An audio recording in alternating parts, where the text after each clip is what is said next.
All right, so let's talk about fear. This is the subject that I like to talk about first before we get into writing speeches and all of those kind of things. I want you to understand and learn how to deal with fear. Because I would guarantee that most of you, this is probably when it comes to public speaking, this is where most people have the most anxiety about it, okay? And so that's what we're going to talk about today. You probably heard this quote before from Franklin Roosevelt, right?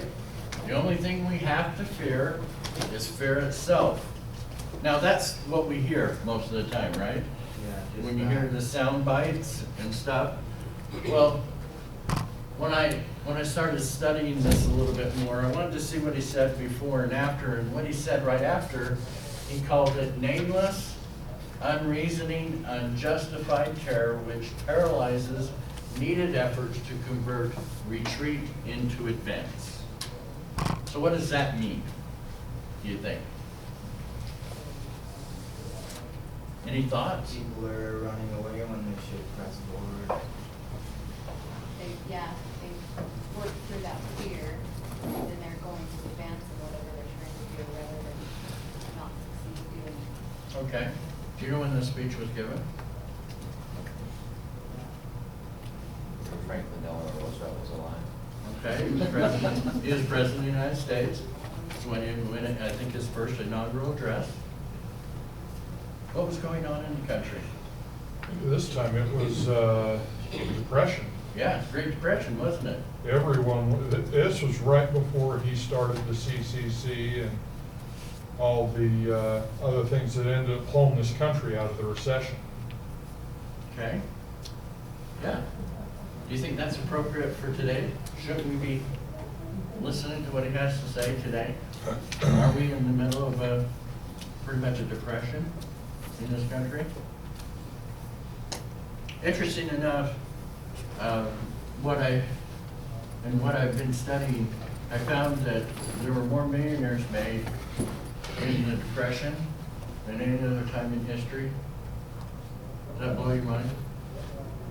Oh, we can see it now too. Yeah.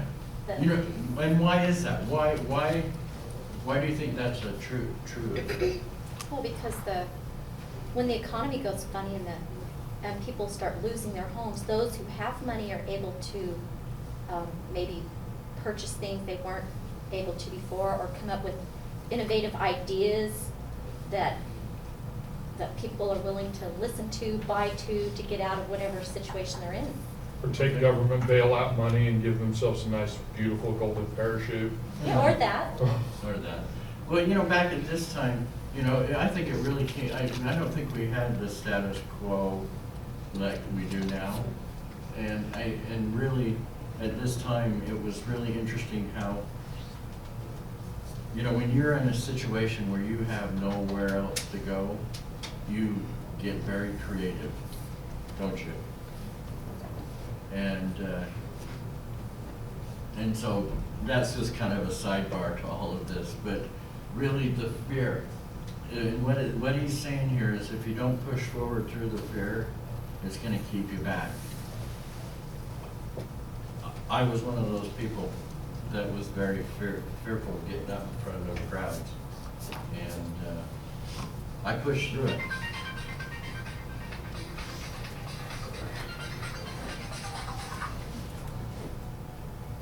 This was, yeah, like I said, the speech was given in March 4th, 1933, during the Great Depression. Everybody had common difficulties, and there was a common feeling going on. And that is true with you guys. And when it comes to this public speaking, if you're one of those who has that fear, it's a common fear. And everybody has, and most people have those same feelings that haven't worked through them. And so I think it's important to kind of point this out at the beginning, but let's kind of take this right from its basic from basic definitions and work through how we can get over some of this anxiety. Let's define make some definitions. How about, first one, anxiety. The dictionary says it's a state of apprehension, uncertainty, and fear.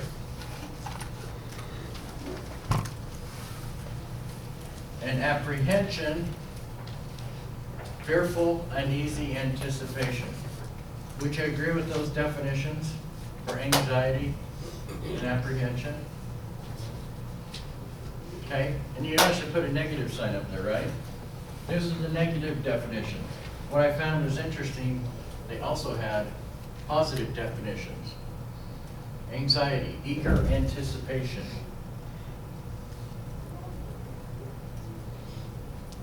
Apprehension, ability to apprehend and understand. Positive definition, right? So what does this say? What? There's 2 ways to approach those feelings. Okay, there's 2 ways to approach it. This is the secret way of thinking. Okay. If you look at it in a negative way, what's gonna be? Negative. It's gonna be negative. If you look at it in a positive way, it'll be positive. So that's what my goal is today, is to get you to look at this in a more positive way.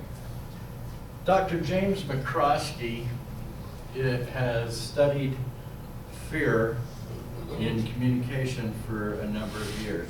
And he said this, he said an individual's level of fear or anxiety associated with either, okay, let me repeat this. His definition of communication apprehension, that's what he called it, okay?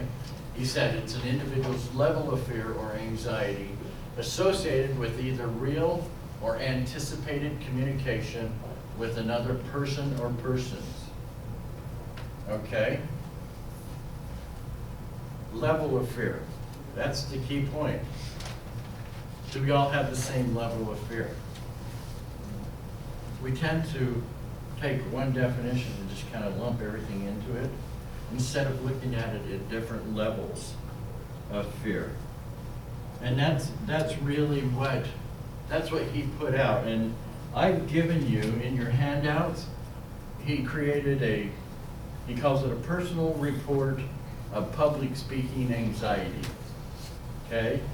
And what you do is you go through there and answer those questions from strongly disagree up to strongly agree on a level of 1 to 5, 1 being the lowest and 5 being the highest.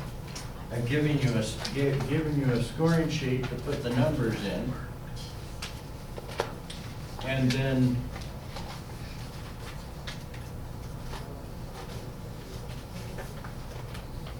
as well, and then at the bottom of the questions there, it tells you how to score it.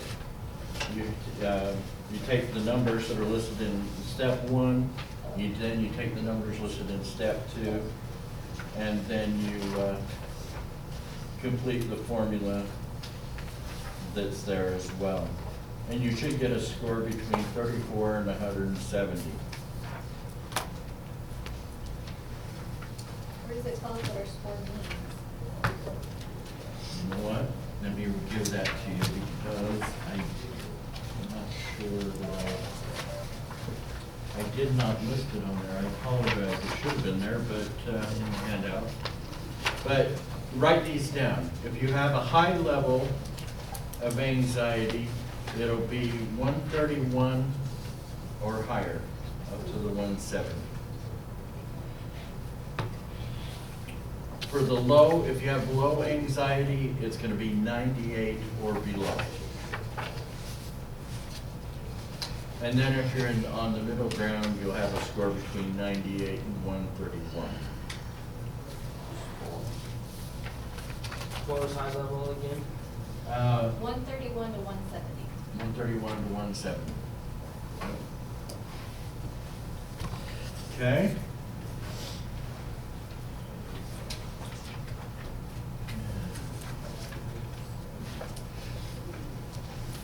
Now,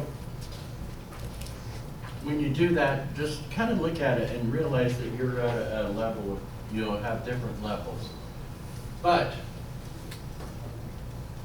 public speaking fear, I read in several articles that it's greatest fear, even over death. And I believe it was Jerry Steinfeld that said that most people would rather be in the casket than given the eulogy.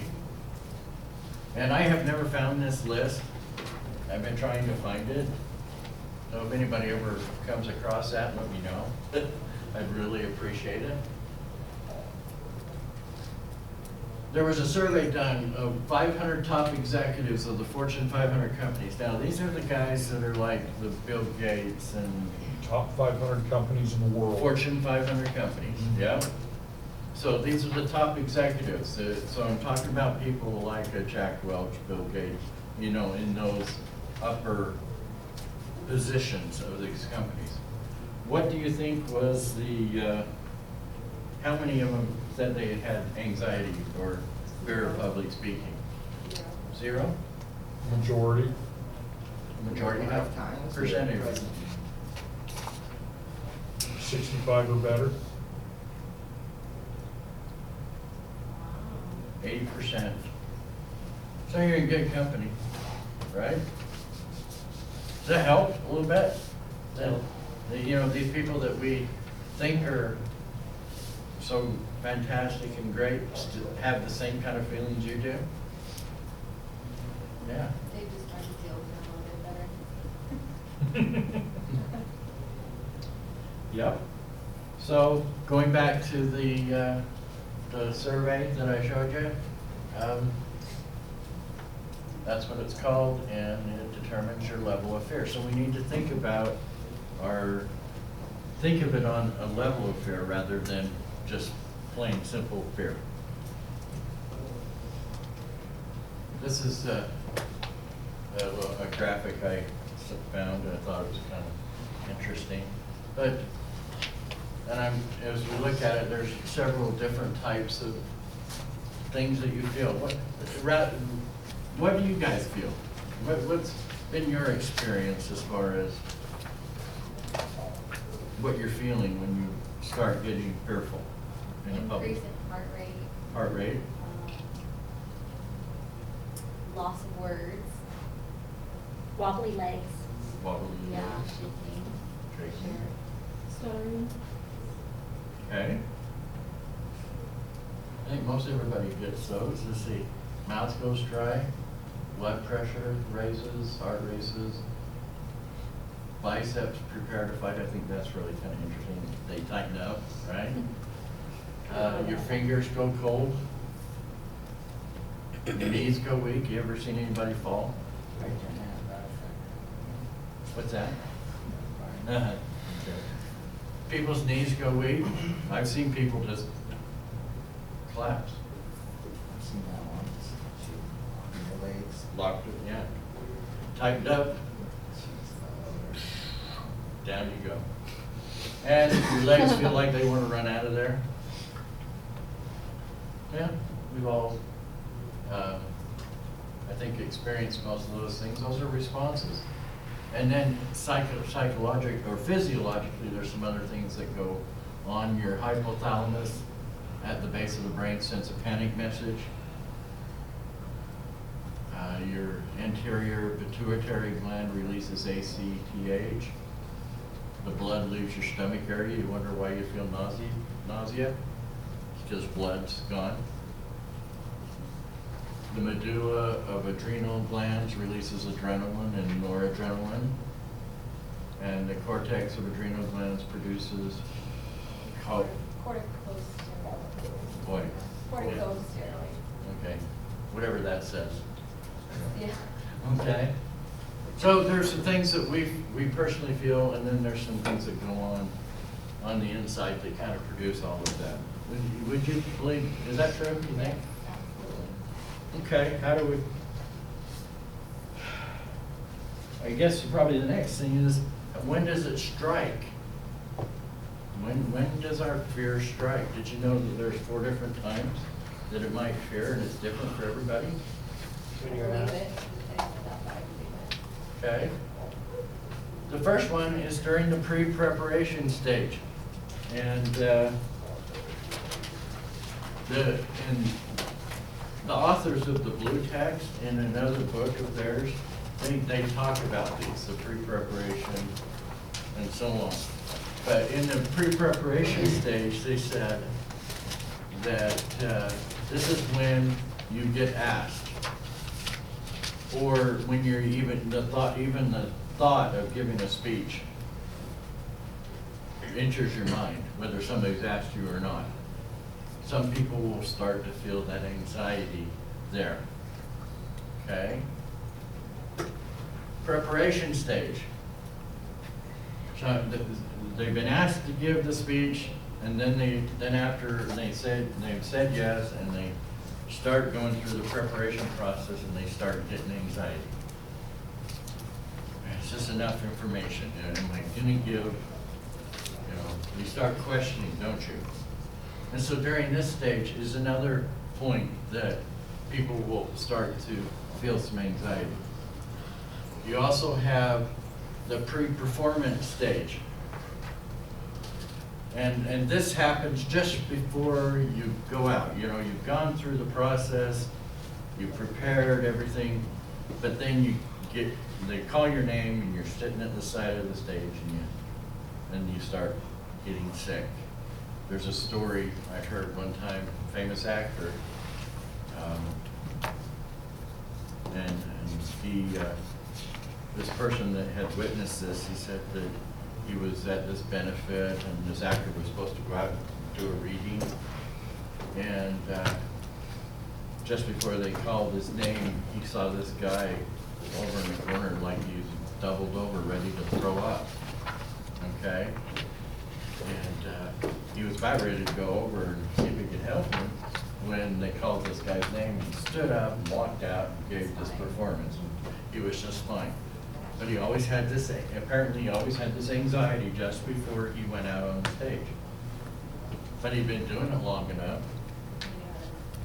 Get through it. Yeah, he knew how to deal with it and get through it.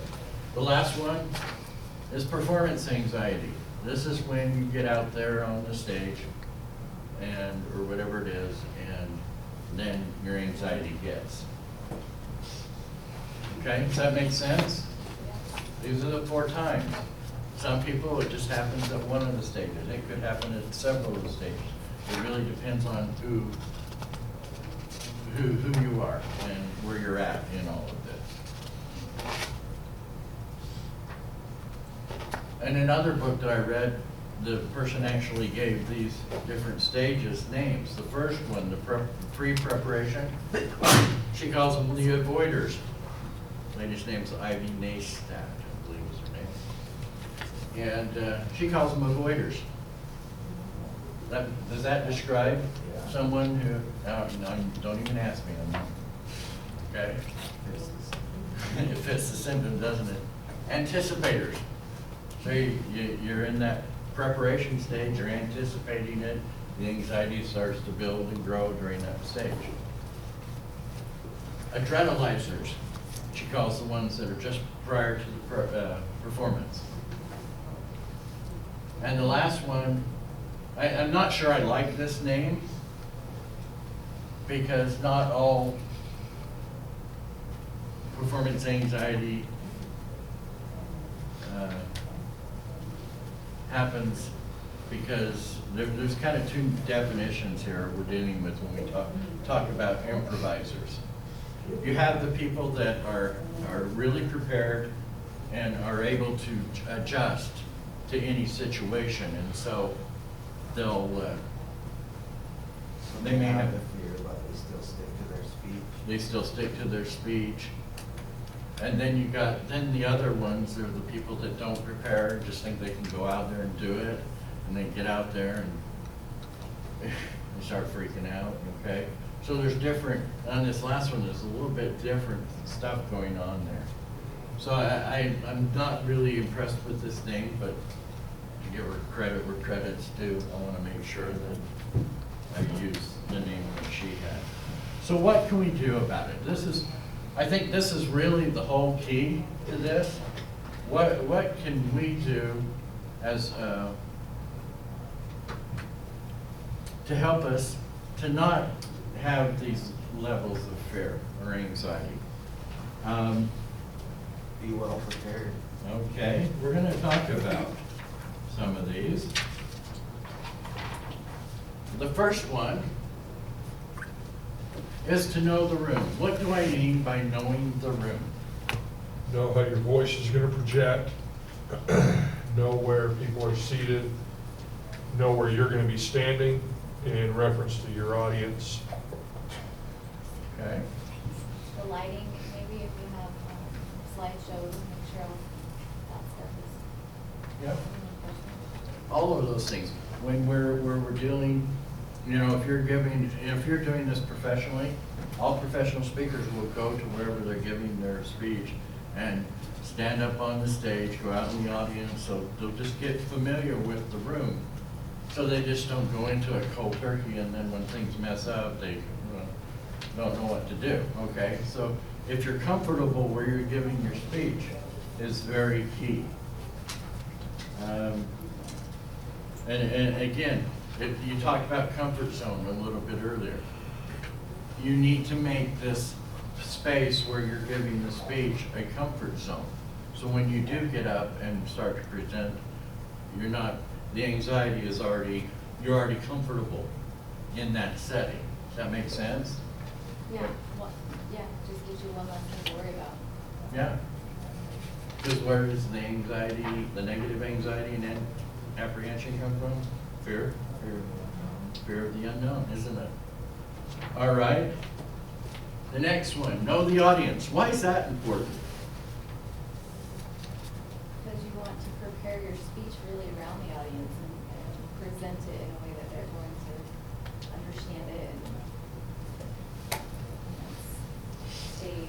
But what you want about fear, right? Yes. And you want to feel connected to the audience during your speech, so it'll make you feel more comfortable. If they're all sitting there and they're lost or they're bored, it's going to give you some anxiety just seeing their faces. Okay. Well, the thing that I'm thinking about is like, if the way you, excuse me, the way you prepare your talk, your speech, like if you prepare it for children and you go out in front of business executive people, that's gonna give you quite a bit of anxiety right there. Exactly. Yes. I think if you just, like, before you give your speech, go talk to some people in the audience, it'll calm your nerves down to, like, actually. Because you have familiar people, right? You Yeah. go and you talk with people, yeah. You want to make sure that you know your audience even before you start preparing your speech.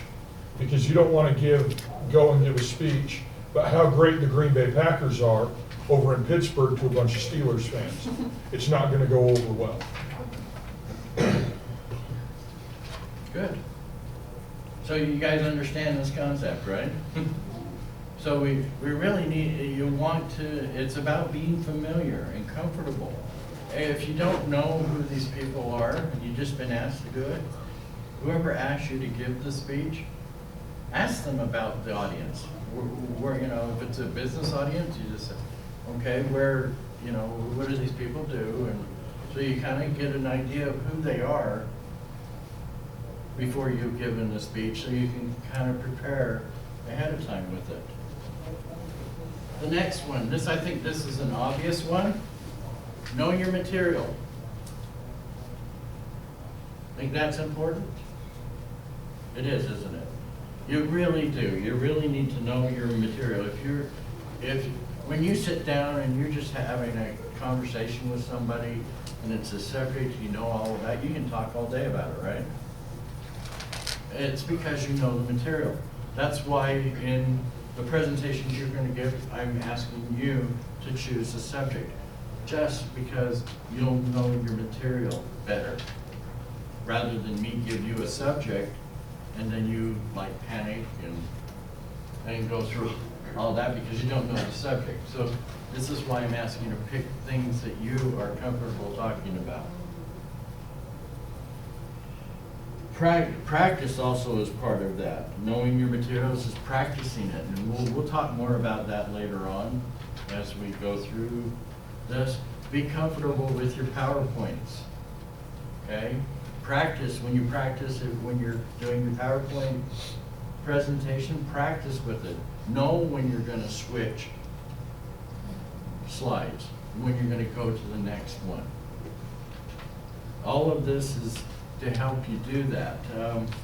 You want to rehearse before an audience. You know, if you're married, you've got kids, you know, throw your kids in front of you.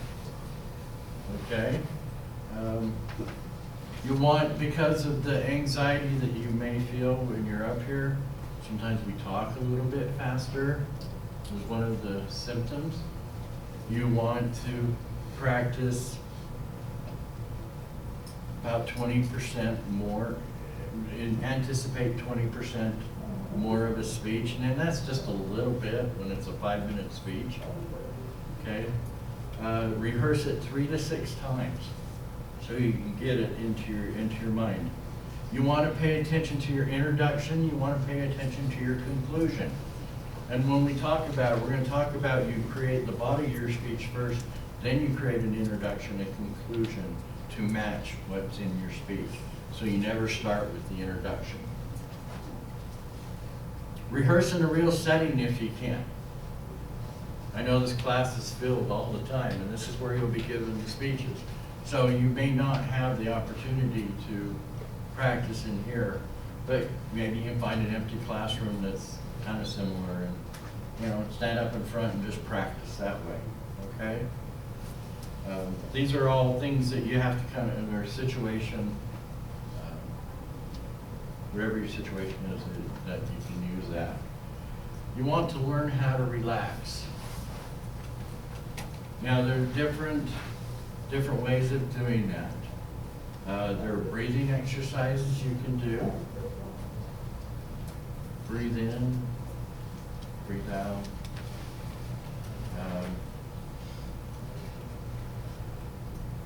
Hold your breath for 4 to 5 seconds before you exhale. I've used this several times when I've had students who, prior to their speech, came up to me and were just so anxiety ridden to themselves. And so I just practiced breathing with them. I said, breathe in, hold it, breathe out. And that helped them, okay? There are relaxation tapes out there that you can use. I know with this blue text, I have access to a relaxation MP3. I'll need to find that. If anybody would like that, should I just send it out to everybody? Great. Okay, I can just send it out to y'all, and you can use it to help you relax. So like a meditation? Yeah, I think it is, yeah, it's meditation, and, you know, get you lay back and just listen to it, and it's supposed to help you. So there's that you can use. In worst case scenarios, I've seen people use hypnotism and all of those kind of things, and, you know, I was a disbeliever in hypnotism for the longest time until it happened. I had an experience, my sister is friends with a hypnotist up in Salt Lake, and, you know, it was a sports family, and kind of went and, just to sit in the audience, and he was talking about how, you know, hypnotism helps you. He's kind of preparing the audience. He had the volunteers, but then what he was doing is get the people in the audience that would kind of go into the hypnotic trance, or whatever you want to call it. And as I was listening to him, I said, oh, this sounds interesting. I'm going to try what he's doing. Because in my mind, I knew I couldn't be hypnotized, so I'm doing everything he tells me to. Next thing I know, and it's on video, and I'm on stage, and my family loves to use it at family reunions and things like that. But interesting enough, for the week after being hypnotized, I was so relaxed.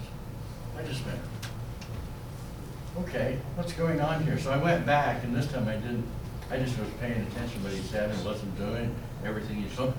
And I listened to what he was saying, and when he brings the people out of their hypnotic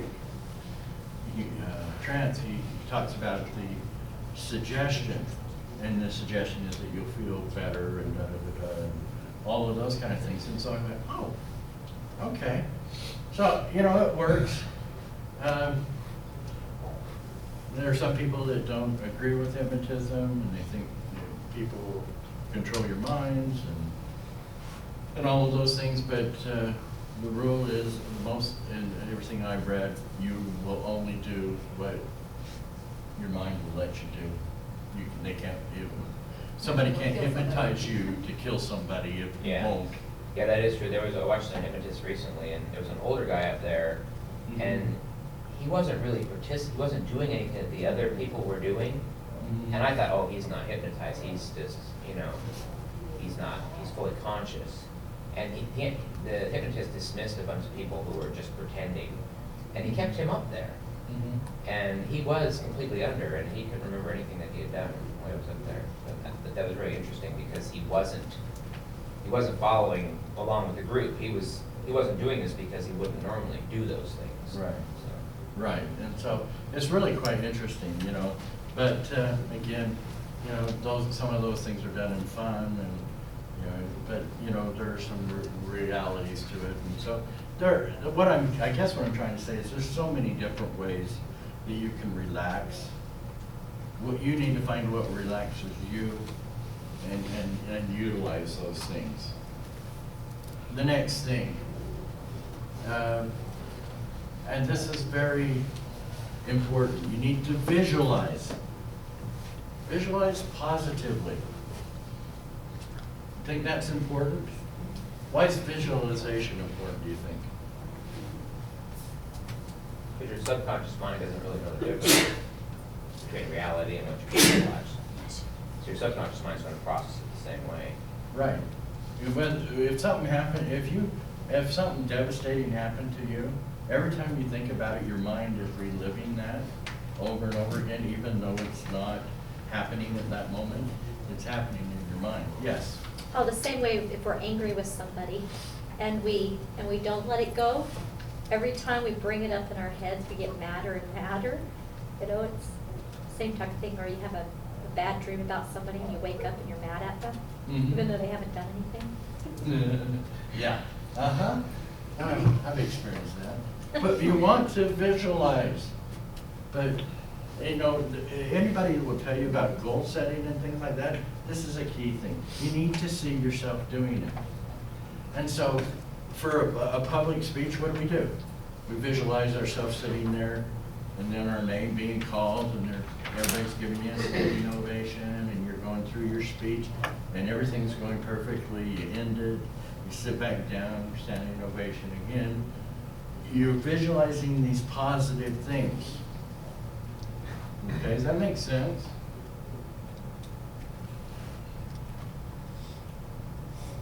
And it's psychology based, I guess, is what I'm saying there. It's really mind over matter. Okay, if you can visualize positive, you can overcome anything. I know on the negative side of it, and I'll just share my own personal experience. I play the drums, okay? And one night I had this dream that, when you're young and you want to be a music star or whatever, you dream about how it would be. Well, I had this dream one night that I went to a concert and the drummer got sick and they asked me to come up, okay? Typical teenager dream, okay? Probably not typical, I don't know. For me it was. Did you know who the band was? No, I didn't even know who the band was. But I got up there and then I'm sitting behind the drum kit and I'm going, I see this, big arena, and all of a sudden I went, and I froze. That's why I'm teaching today. I decided not to pursue music performance at that point. So that was a negative visualization, wasn't it? And by the time I really had studied this stuff and realized what had happened, I was kind of past, even doing that kind of thing. So that's a negative. So it's important we do the positive part of it. Realize that people want you to succeed. Why is that important? because if you're sitting up there thinking, oh, all these people are gonna laugh at me and make fun of me when I mess up, then like that's gonna give you a lot of anxiety of how people are gonna judge you.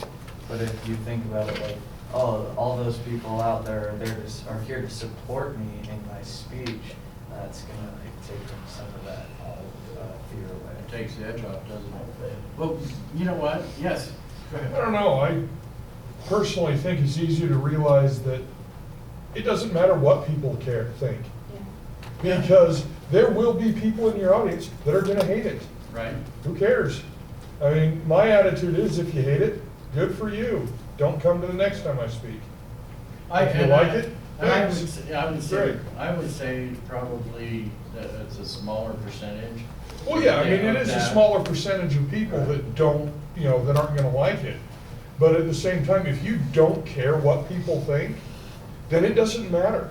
All you have to do is make sure you do the best you can. Right. Because there's only one person that you have to make think you did a good job, and that's yourself.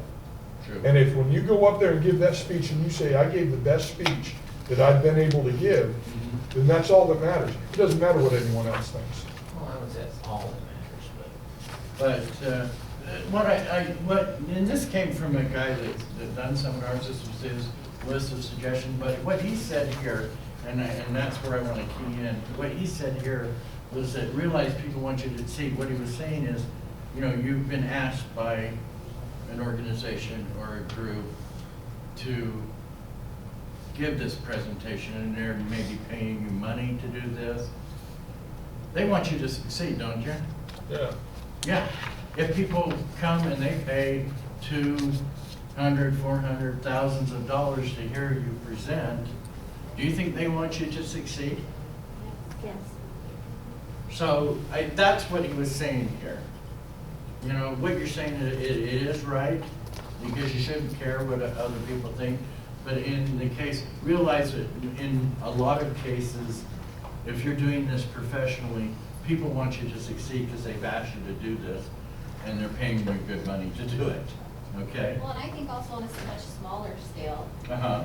everyone in the class wants everyone else to succeed. We know exactly what that person's going through, and we want them to do well. Yeah, everybody. Rather than, like Yeah. somebody said, looking at it, like, when you get up there, you think, oh my gosh, everyone's gonna hate my speech, and they're all gonna laugh at me, and, you always think the negative things, so. Yeah, so realize everybody's in the same boat here, right? They have to get up here too and give a speech, and so they want you to succeed, and they want to succeed as well. The next one, this is my pet peeve. It's funny, every time I'm in the predominant faith here, and in our church, the member of the church get up and give speech, talks in church, and every time somebody gets up there and they start, I'm so nervous, I'm so sorry. My wife keeps nudging, she nudges me, because she knows it's my pet peeve. Because what are you doing when you apologize for being nervous? Making excuses. Well, you're Or making apologizing excuses. for being human. Yeah. That Just too. being normal. You're giving the audience a chance to ridicule you. You're opening it up. So Yeah, you're opening it up. Okay, then what is the audience paying attention to when you say that? You're nervous. Okay, what are they doing that's making them nervous? Are they listening to you speak anymore? They're twitching. Yeah. Oh, I see them shaking their leg or whatever it might be. You've opened it up for them to see your nervousness, when in reality, most of your nervousness is inside of you, and it's not visible to the audience. Okay? The next one. Concentrate on the message and not the medium. What this means is that when you're putting your speech together, concentrate on what is my message? What is the purpose of this speech? This is what I'm trying to put across. There are times when people will be focused too much on the PowerPoint or whatever it is that they're using to present the material. There are times when the electronics, maybe, in some cases you might have a microphone hooked up to you, okay? What happens when the microphone goes out? Or your PowerPoint doesn't work? And you're screwed if you don't know it. You're messed up if you don't know it. Yep, exactly. So concentrate on your message. What is the message that you're trying to get across? And if you feel like that you've done that, you're gonna be sitting pretty, okay? You want to turn your nervous energy into positive energy, and really that is, you know, it's about taking that nervousness and making it work for you.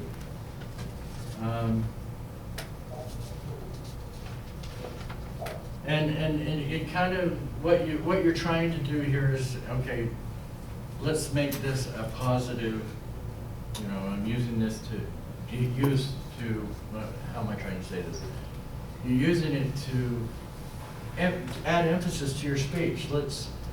If you have a passion about something, you get really excited about it. Some people think, you know, in a negative sense, would look at that as a negative. But mostly, if you're looking at it as a positive thing, this energy, what I'm feeling is my passion for what I'm presenting. And it's interesting, I've watched thousands of presentations over the last 10 years. And it's interesting to see this in action. I had a student one time who had given a speech and was very passionate about the subject, and you could just hear it in her voice. And there were some other things that happened in that, and I'm going to share that story later, but she had a lot of passion, and she'd taken that nervous energy that she had and pushed it into a passion for what she's doing. The last thing that this gentleman, his name is Larry, what is his name again? I should have shared this with you right at the beginning. His name is Larry Lukowski, and he has a seminar company, and so this is where he's coming from. But the last thing he said was to gain experience. I think of all the suggestions that he's made here, this one's the most important. You're gonna have a chance to give 4 speeches in this class. And I guarantee there's gonna be a vast difference between speech number 1 and speech number 4. Just because you've had that experience, as you've been through this front of this audience, the nervousness is gonna start to go away. So use this as an experience, a way to gain experience. I'm going to end with a quote here, and it's interesting. They came from, the first one was from the husband, the last one's from the wife. Okay?